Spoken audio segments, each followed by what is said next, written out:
The Russian armed forces have consolidated their positions on the northern flank of Pokrovsk, allowing them to restart offensive operations and recapturing Volodymyrivka and the eastern section of the operation to cut off the supply lines leading into Pokrovsk. The Russians have managed to recapture Volodymyrivka in a quick offensive where they first landed on Volodymyrivka with light vehicles, motorcycles, and similar vehicles, allowing for the 1st Infantry to clear the first buildings of the settlement, following which the Russians launched an attack with 3 armored vehicles, a turtle tank, and 2 armored personnel carriers, which allowed them to drive deeply within Volodymyrivka, and the infantry then started clearing the buildings, leading to a quick capture of the settlement. The Russians also captured the fortifications on the eastern flank of it. With this, the Russians are slowly clearing the southern bank of the river line, where the Ukrainian forces are now cut off from any crossing through the river line. This means that the Ukrainian forces here in the south are in a difficult position. The Russians are now just a step away from gaining control over the road leading into Shahove from the south, from the eastern flank. With control over the southern and western roads leading into Shahove, the Russians have multiple directions from which they can storm Shahove. The Russians can storm from the southeast, the south, the western, the northwestern, and the northeastern directions. All of these directions lead into Shahove, with roads the Russians have control of up to the vicinity of the settlement. This puts Shahove in a very difficult position, where the Russians are already bombarding the settlement from the use of FAB bombs, artillery, and drones from all around the settlement, from which the Russians will be weakening the Ukrainian positions within the town, establishing a foothold, and then pushing the Ukrainians out of Shahove as well, which clears the northern flank completely. Gaining control over Shahove is a game changer for the supplies and logistics of the Russian forces operating within the incursion here to the north of Pokrovsk. We're already seeing that the Russians have been located here to the northwest of Kucherev Yar, where they are operating within the road between Kucherev Yar and Sochi-Kodegyasi. What we're seeing is that the Russians are doing some positional fighting, establishing the control over the vicinity of Kucherev Yar with the push towards Vilna and now the push towards Sochi-Kodegyasi. We're seeing that the Russian positions here in the north still are properly supplied to not just conduct defensive operations but also restart offensive operations. If the Russians are able to secure Shahove, their offensive capabilities will significantly increase, and they'll be able to start pressuring larger towns such as Dobropilya and to consolidate their positions in the vicinity of Rodinsk as well. The Russians are currently working on securing their positions in the northern flank and increasing the supply lines leading up to the frontline positions. The Ukrainian incursion here to the west of Voykivka is also in a very difficult position, as Russians have control over the first lines here to the south, allowing them direct fire control over the road, where the Ukrainians have virtually no cover at all between the Russian and Ukrainian positions. Any movement through this road is under direct fire by Russian forces, and with full control over the residential area within Nikanorovka, there is no area except for the forest patches for the Ukrainian forces to operate from. In conclusion, unless the Ukrainians do something drastic, then the northern counterattack on the northern flank of Pokrovsk has failed.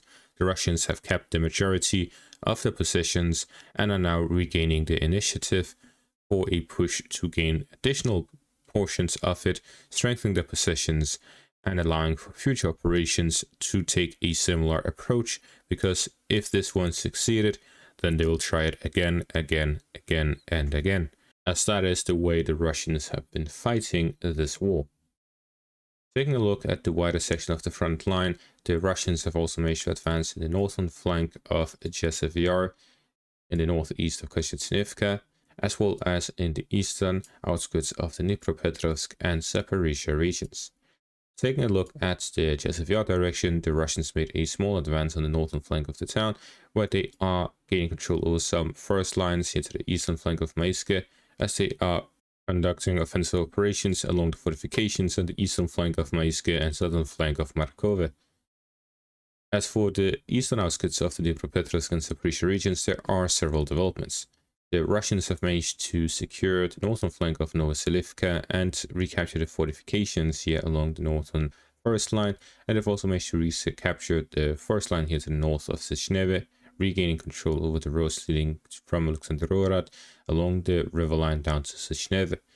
The Ukrainian positions within Sechneve and on the southern flank of Novoselivka have also returned to a grey zone, as the Deep State map have reported a Ukrainian push towards Sechneve. Since then, they've reported a Russian counterattack, and they really left this entire area in the grey zone at the beginning.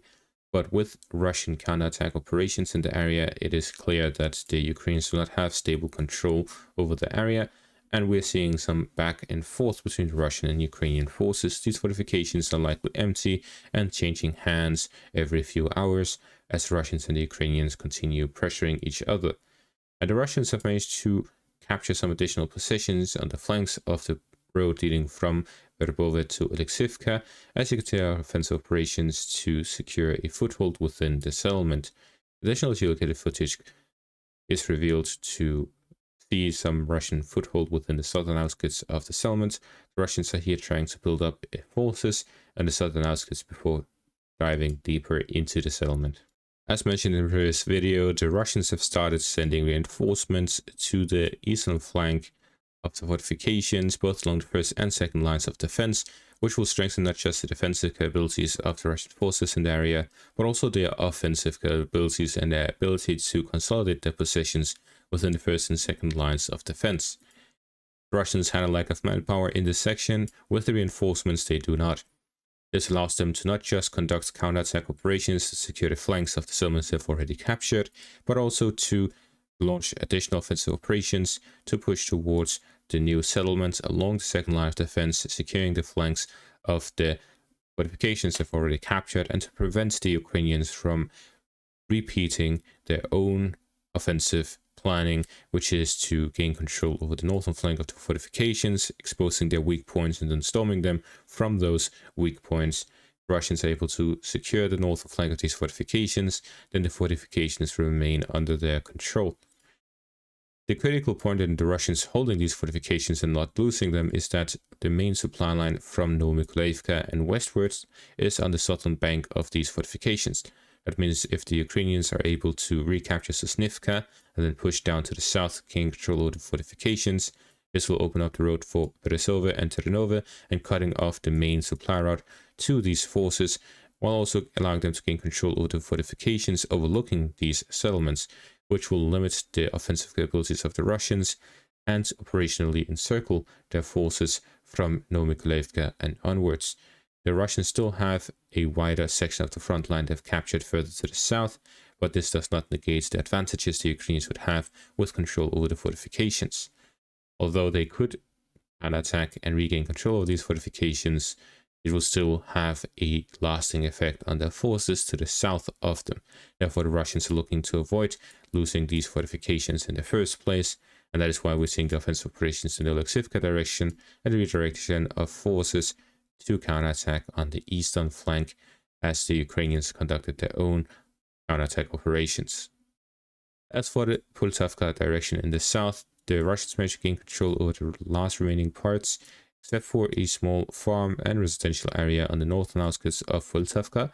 The update map reveals Poltavka to be the majority of the settlements to be in the grey zone, which means usually that the Russians have entered into the town and are fighting within it. However, we do not have any geolocated footage of the area yet or the fighting taking place. This means I will also leave it in the grey zone. Until we get some reports on the Russian advances in the area, it will remain in the grey zone, but we should not be surprised if the Russians are suddenly geolocated to have full control over Poltavka. Just as we saw with Volodymyrivka, where we really didn't hear about the fighting taking place within the town, we just suddenly see the Russians gaining full control of it, despite the previous attempt facing multiple weeks of fighting before the Russians managed to gain control over about half of it, before Ukrainian counterattack managed to regain full control of it and push down towards Novotoretsk. So we're seeing that the Russian objective is really to not just weaken the Ukrainian forces all throughout the front line, but also the example of Volodymyrivka where the Russians first gained a foothold, the Ukrainians and their reinforcements arrived to launch some counterattacks. The Russians were pushed out of Volodymyrivka, and the Ukrainians started storming Novotorosk. Rather than continuously launching their own counterattacks to regain control over the settlement, the Russians widened the front line and cut off the supply lines leading to the settlement, while at the same time attacking any Ukrainian supplies returning to the front and attacking any reinforcements arriving to continue their counterattacks. This diminished the Ukrainian fighting capability, and once they were diminished enough, the Russians counterattacked, and from that saw initial success, doubled down on it, and managed to regain control over Volodymyrivka in just a couple of days, while the Ukrainians had just spent weeks, if not months, to recapture Volodymyrivka and push in the direction of Novotorosk to encircle the Russian forces in the north, where they in the end failed. Where really in this section of the front line, Deep State map is extremely delusional. Despite geolocating Russian forces within Volodymyrivka, it is still entirely under Ukrainian control, and not just Volodymyrivka, but also Pankivka and parts of Mayak are in the gray zone. Nikolaevka remains completely under Ukrainian control, while the presence within Boykivka and Novotorosk is still in a gray zone. The Ukrainians claim to have encircled Kucherev Yar for a couple of months now. It is just simply, there are so many parts that are completely inaccurate in this northern flank, and Sersky's statements themselves were also completely delusional. Taking a look at what Deep State map claims the Ukrainians have recaptured, even at that point, it will not surpass about 50 square kilometers recaptured. As for the gray zone in its entirety, all the way from Novokonomishne, the Nurnerad direction, all the way down to Lysivka, and even parts of the southern parts of Pokrovsk, all the way to the eastern flank near Rusinyar, the entire gray zone here is 185 square kilometers, which in total adds up to 235 square kilometers, while Sersky himself claimed they recaptured about 400, of which 200 recaptured 200 gray zone, which is, as we can see, completely delusional. Even Deep State map does not have those numbers, much less reality. Therefore, unless the Ukrainians have some sort of genius operation planned, I doubt they'll have even as successful as Kursk incursion.